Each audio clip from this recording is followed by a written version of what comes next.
C'est maintenant l'heure de notre journal des sports. Bonsoir Lislaure. Bonsoir. Vous nous rejoignez. On va parler beaucoup de cyclisme ce soir avec la deuxième étape du Tour du Faso qui se déroulait au Ghana d'ailleurs. Et on a deux Burkinabés sur le podium.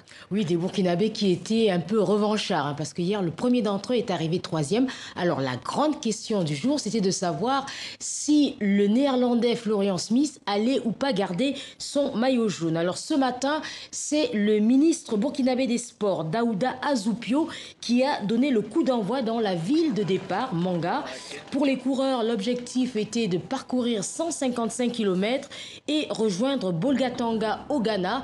Ceci sous une intense chaleur. Les coureurs burkinabés, béninois et ivoiriens vont prendre les devants de cette course. À l'arrière du peloton, on retrouve en grande difficulté le Togolais Panguemon Djabigé. Tout cela se déroule au passage de la frontière sous le regard un peu amusé de la police ghanéenne. Et à 1 km de l'arrivée, Daouda Ouedraogo lance un sprint et coiffe ses adversaires sur la ligne. Première victoire d'étape pour le jeune espoir burkinabé de 20 ans.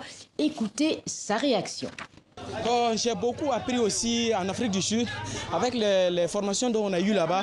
Vraiment, ça nous a permis de beaucoup connaître sur le vélo. C'est grâce à ça aussi, je peux dire, c'est grâce à ça que j'ai gagné cette étape.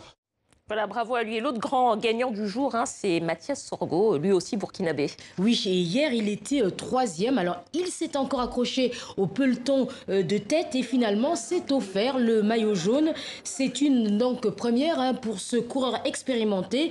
Au tableau général, le Mathias Sorgo est donc en tête, toujours en embuscade l'Allemand Julian Hellmann et le jeune Burkinabé Paul Delmont, qui s'était illustré hier sur une échappée de 50 km, occupe la troisième place. Le programme de demain, Lislaure ? Alors le programme de demain, on retourne au Burkina Faso, tout près de la frontière du Ghana, dans la ville de Pau. C'est le pays des Castina, distance entre Boltaganda et Pau, 90 km. Voilà, on aura la suite donc demain dans un autre journal des sports. Merci Lislaure. Merci.